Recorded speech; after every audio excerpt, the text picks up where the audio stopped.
Hi, and welcome back to Pin Cut Sew. I'm very excited about the project I am making today. I'm going to make a t-shirt, so I thought I would bring you along for the ride.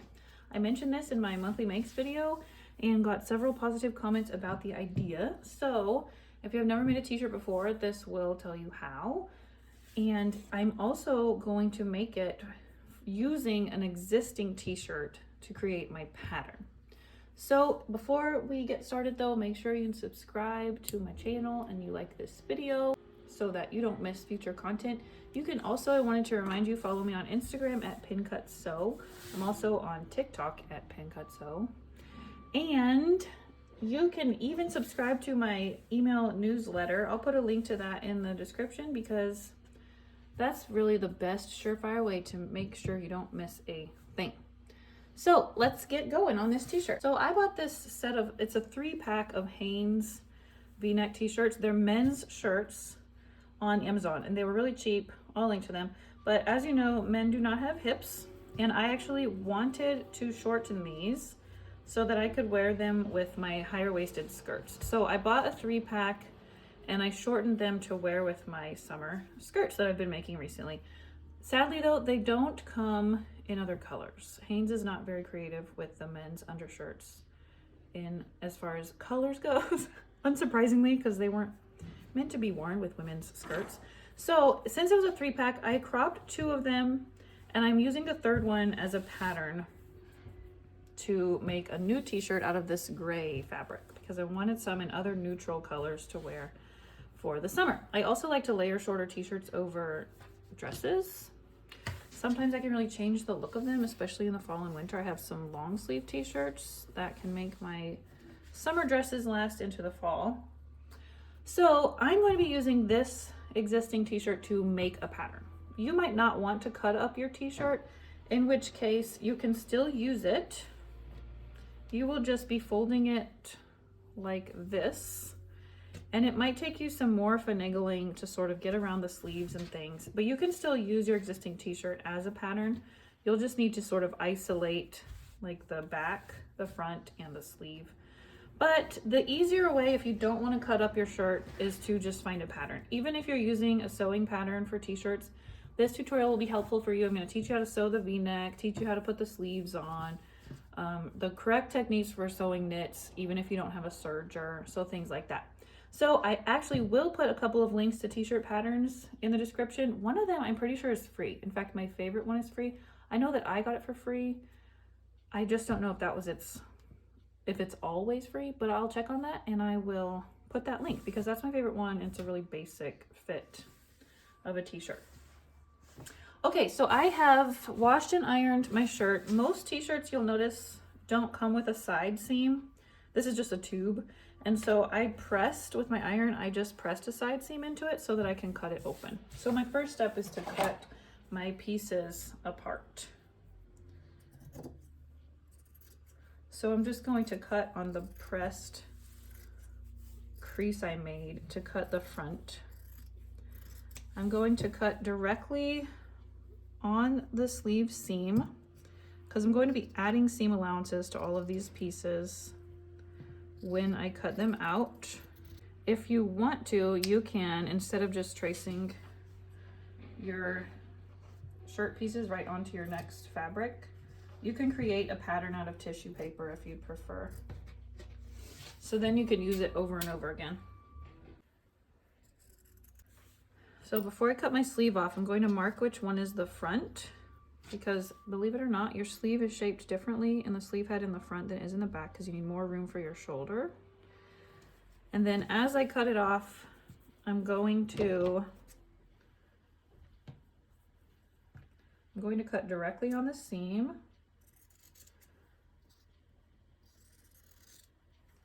Then when I get to where it's attached at the sleeve head or at the shoulder seam, I'm going to put a small notch there. And then continue cutting.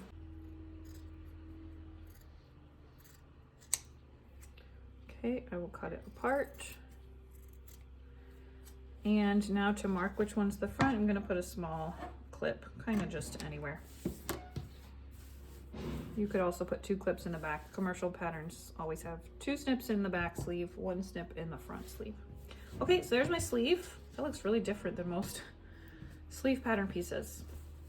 Okay, so now I have my back and front to cut apart at the shoulders.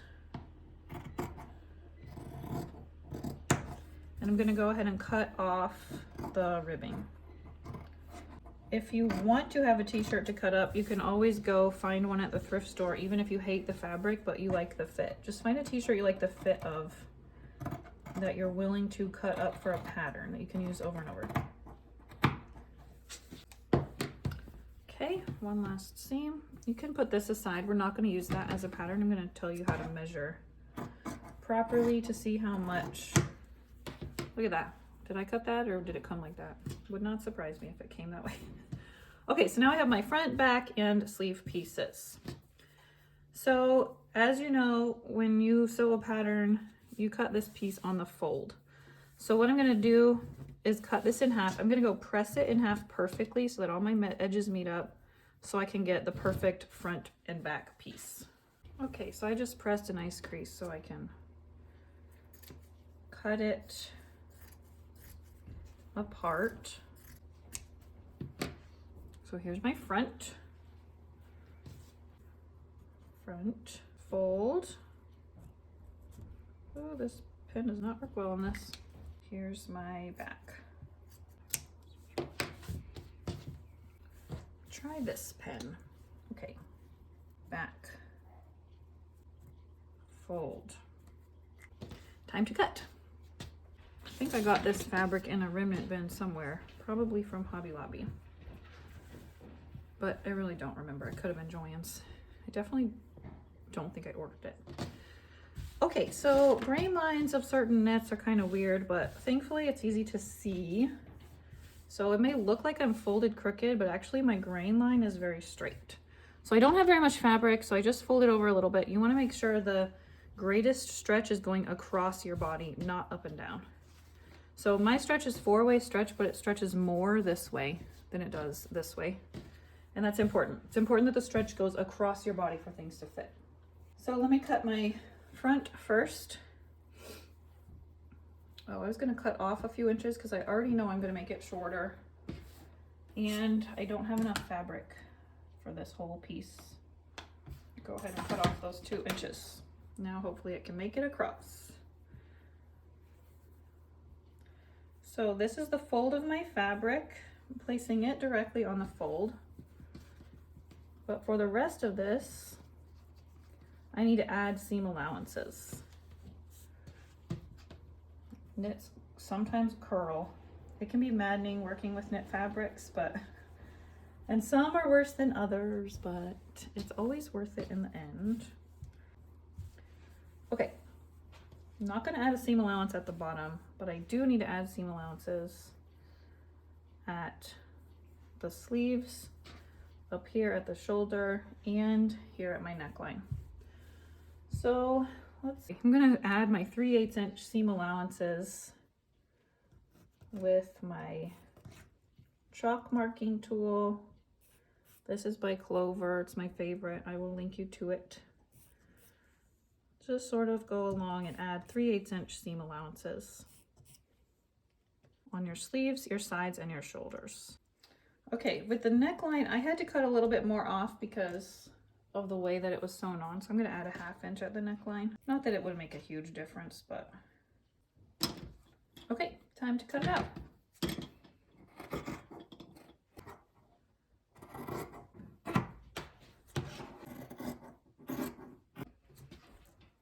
Okay, so here's my front piece. I'm going to set that aside and cut my back piece. Conserve as much fabric as I can. I think I'm just going to eke out the sleeves and neckline. Make sure I get the edges uncurled.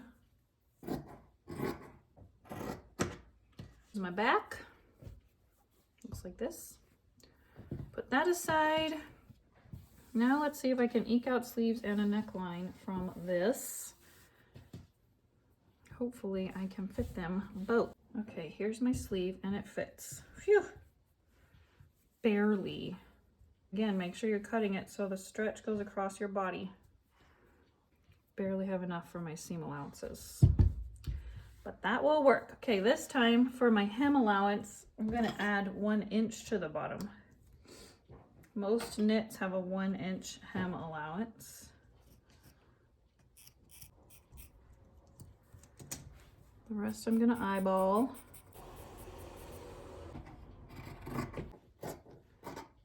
Such a weird shaped sleeve head. Okay, and then I'm gonna transfer my markings. So here's where I'm gonna attach it to the shoulder seam, and here's so I can know which one's the front. Okay, so there's my sleeves. Now the neckline we're gonna cut when we get to that step, and I will teach you the perfect, formula for sewing a knit neckline. I actually have a blog post on it that I'll link to also. It is my fail-proof neckline method. This piece might work actually. So let's get started with the sewing. I'm going to be sewing mine with a serger. You can sew this whole thing on a serger, except the hems, but if you don't have a serger, that's totally fine. You have 2 good options. Some machines have an overlock stitch. Basically, it allows the fabric to continue to stretch, and so that you don't pop seams as you wear it. But if you don't have one of those, your machine definitely, I always say that. Most machines do have a lightning bolt stitch, and that is made to sew on stretch knits so that they still have some give. But my favorite method, before I had a serger, this is what I did for years, and I never had popped seams. I just simply sewed 2 lines of stitching and then trimmed. So I would sew it on my seam allowance, then I would sew it 1/8 inch inside my seam allowance, and then trim it if necessary. And that's just called a double stitched seam. You might see that in some patterns for knits. And that's what I've always done. So that should work too. If your machine has trouble, you can try attaching a walking foot to it. A walking foot just looks like this, and it helps move the fabric along. And then another important trick is to use a ballpoint needle. So a regular needle is very sharp and it actually punctures woven fabrics, and that works well for wovens. But for knits, the ballpoint separates the fibers and sort of squeezes between them, because if a sharp needle tries to go through knits, sometimes the fiber just stretches. And so that can cause some skipped stitches. So if you're experiencing that, definitely this is the first thing you should try. So what we're gonna do first is open it out. My fabric does have a right and wrong side, so I need to be careful of that. So first up is the shoulder seams. Going to go sew my shoulder seams, match them up, and sew them in my 3/8 of an inch seam.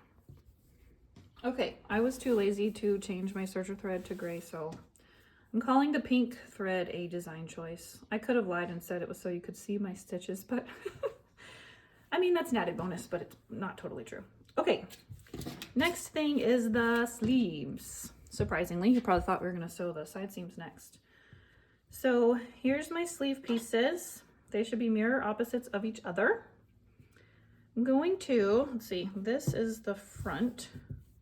So I'm gonna make sure that notch I put where the front goes, it's on the front, so I need this sleeve. So I'm going to match my notch up with my shoulder seam. And then I'm going to just pin. So as you can see, these 2 curves curve the opposite direction of each other. So it might not appear as if they fit, but they do. You just have to, as you're sewing, make sure you don't bunch it up, but as you're sewing, line up the edges with each other and sort of ease it in. It's okay for you to stretch it a little bit in order to get it in there.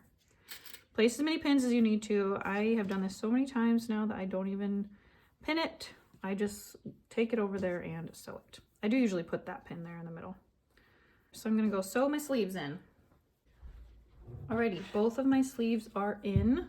So now it should look like this. Kind of a mess, but here's my neckline. This is the front, so I made sure the notch that I put on the front of the sleeve was a pin to the front side of my shirt. And then the notch I put in the middle of my sleeve lined up with the shoulder seam. Okay, so the next step is, while it's still in the flat like this, we're gonna make the ribbing, the neckband. So this neckband formula is the same whether you have a round neck or a V-neck, but all fabrics are different. You might be using a less stretchy knit, or you might be using a more stretchy knit. And sometimes, I don't know if you ever made t-shirts and your neckline was floppy and it didn't lay flat against your skin. A lot of times patterns come with the neckband piece that's just too big, especially because it just depends on the knit that you're using. So mine has a moderate amount of stretch. It definitely has more stretch though than this. And that's why I didn't want to just use this ribbing, because my neckline, my fabric is just different than that. So the formula is to make your ribbing to start 85% of your neckline. So my neckline, if I fold it in half and measure it 14, so 28, that's the circumference, that's the measurement of my actual hole in my t-shirt. So 28, and then I need to calculate 85% of that. So my neckline is 28, so I calculated 28 times 0.85, and that left me with almost 24 inches. So I want to make my neck band so that it stretches just enough around to lay flat and not gape, but also to not pull. 85% is sort of like the magic number for that. So I'm going to cut my neckband 24 inches. And I don't have enough to make it very wide. But let's see, my neckband that it came with was ½ an inch. So I need to cut it 2 inches wide. Let's see if I can iron this out. Okay, so I'm just going to cut the best 2-inch strip that I can. Since my knit has stretched both directions, it doesn't matter as much that I cut it on the stretchiest way. If your knit doesn't have very much stretch, definitely cut it in the direction, so the length of it is in the direction of the greatest stretch, is what you want. We only close to made it. Okay, now for a V-neck, if you're making a round neck, you're just going to sew the ends together and just hold tight a minute while I tell you how to make a V-neck. So if you're making a round neck, you just sew these 2 ends together, and then you're going to press your neckline in half this way so that your raw edges are meeting, so you have a tube. If you're making a V-neck though, bring your short ends together, right sides together. Hopefully your knit is not as curly as mine. This knit is ridiculous. My neckband is not perfect because I was just trying to deal with what fabric I had. Okay, and then you're going to sort of mark a V shape that meets in the middle. But your V needs to start 3/8 inch from your raw edges. Okay, so I'm gonna go sew on my marking. Okay, so I sewed a V shape into that. Now I can trim it. And then I'm going to snip right up to my stitching. So now when I go press this, it's going to press into a V shape like so. So now I'm going to go press this entire neckline in half, trying to get my curly ends to meet one another. Okay, here's my pressed neck band. You can see how that V worked out. So before I sew it on though, I'm going to go sew using just a regular straight stitch to reinforce this seam. I'm just going to go sew along the seam allowance about 1 inch either side from the V. So I'm going to go like so. Okay, so I made some stitches and now I can just snip into the V right there. Okay, so next thing, you need to divide your neckline and your neckband into fourths. So you might think that the sleeve seams, the shoulder seams will be fourths, but they're not. So first, meet the shoulder seams together and mark the halfway points. It's easy on the V side of your back and front. Then refold it so that your pins meet and mark the other fourths. See how they are nowhere near my sleeve, my shoulder seams. I mean, why do I keep calling it sleeve seams? Okay, so now I've divided my neckline into fourths. Now I also need to divide my neck band into fourths. So fold it in half with the V at the front, mark, and then bring the front and back to meet and mark again. Okay, so starting with my front V on the right side of my t-shirt, I'm going to pin my neckline. Now, since I cut it my neckline can spread out and go in opposite directions from each other. So I like to pin it with my t-shirt on the top, the band underneath. And then your next pin will match with your next pin on your neckband. And it should stretch a little bit. If it's going to be stretching way too much, basically you want it to stretch a little, but you don't want it to be stretched to capacity. If it's not stretching at all, then you need to make your neckband shorter, starting with 1 inch. And you can do that at the back, or you can remake your V, but I would just put a seam in the back of the neckband. So I'm gonna pin these together, put this extra pin in between. With this step, I usually first do it on my sewing machine with a straight stitch, and then I serge it. Just in case, oops, I need to redo. Let's put that through. Okay, so then I'm gonna match my next pin with my next pin. And keep stretching my neckband all the way around. Okay, then when I come over here, I can make my fabric go the other direction. So my V that I sewed into my neck, or into my front piece, is going to spread completely open like this. And you're just gonna have to sort of, it takes practice to get this without tucks. But when I sew down this line, I'm gonna get these tucks out of the way, and then I'm gonna stop right here where my V stops. Then I can lift up my presser foot, redirect the fabric, the bulk of the fabric over there, and keep going with a smooth line on this side. It just takes a little bit of practice. If you have a round neckline, which is definitely easier, then you're just gonna obviously just sew it on. Stretch it as you go. Sew it on as is. So if you are using a V-neck t-shirt and you would rather make a round neckline for practice, just round it out. No big deal. Use the same calculation, 85% of your neckline, to cut your neckband. You could also play with different widths of neckbands and make yours wider if you want to. Okay, have mine pinned. I'm just gonna go sew it on. Okay, moment of truth. Did I do it without getting any holes? Yes, I did. If you want more information on necklines, go ahead and read my blog post that I'm going to link to. It's all about knit necklines. Okay, so now I'm just going to go serge this off, and then we can top stitch around the whole thing if you need to. Sometimes you don't need to. Sometimes you only need to top stitch the back of it. That's kind of how ready-to-wear t-shirts are usually made, is just the back of it is stitched down because it's more likely to flip up. My knit is so curly that I might just top stitch the whole thing. Okay, look how nice that looks. I did just top stitch around the back neck edge. The front of it is laying nice and flat just fine. I hope the neckline part didn't scare anyone off, because it's really, especially if you're making a round one, it's pretty simple. If you found, before you serged it and top stitched, if you found that it was floppy, then you just need to take it off and cut 1 inch out or more if you feel like, and repin it until it's just stretchy enough to go around without stretching so much that it will pucker this part. If this part is puckering, then your neckline is too tight. Maybe your knit's not very stretchy or whatever. And then you need to recut a neckline or add a little bit of width to the back of it. So that's the hardest part, I promise. The rest is easy. We're just gonna sew our side seams. One long seam from the sleeve hem to the hem on both sides. And then we will just hem it, and then we're done. Okay, looky there, it looks like a t-shirt now. So all we have left is to hem it. With the sleeve hems, you're just simply going to turn up 1 inch, press and hem.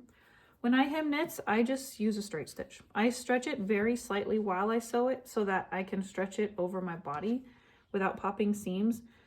Some people use a twin needle and do a double stitch, or you can do a faux twin needle and stitch it again, 1/4 inch. That will look more like they come from the store, like so. So that's totally up to you. If you have a very stretchy knit, or a knit like a cotton knit without very much spandex in it, those can be trickier because you'll notice that you get sort of a wavy hem. And if that's happening to you, you can get this product called, it's a Steam-A-Seam product. I will link you to it. And basically it irons on, the paper backing comes off, it irons on, and it kind of holds your seam in place, but this also stretches. So it will make a really nice hem. It will prevent that bubbling that you can sometimes get. But with my fabric, it has enough spandex in it a nice recovery that when I press it, the bubbles will press out. So I'm gonna go press my sleeve hems and hem those, and then I'm going to try it on, press up my hem, and then I will show you what it looks like. Okay, hemmed my sleeves and then I tried it on. Here's how my sleeves look. With the skirt, I made this to go with, and I actually want it to be quite a bit shorter. So, wow, yeah, look at all this I would have had for a neckband. I'm going to cut off. I want to leave a 1-inch hem, so I'm going to cut off 3 inches. Ooh, I'm out of breath because I ran up the stairs. Okay, and now I'm going to just go hem it up 1 inch and it'll be done. Okay, I'm done, but I wanted to show you what I meant by this wavy hem. So this is straight off of the machine. I'm gonna go press this with steam and those bubbles are just gonna come right out. Voila, perfect, right? Okay, finishing touch. Look how cute these are. These little handmade labels. I got them on Etsy, but they're by Kylie and the Machine. She has so many cute ones. She's in Australia, I think, so I get them on Etsy and they're so cute. I'm gonna go sew this into my neckline right there, but I'll go do that on my own time. I wanted to tell you, once you know how this little t-shirt works, I've actually made whole t-shirts for myself out of my husband's cast off t-shirts. So if you go to the thrift store, because it's hard to find good knits, it's hard to order them online because you don't know what they really feel like. And it's hard to find them in the store, at least where I live. Joann's doesn't have very good options, usually, in my opinion.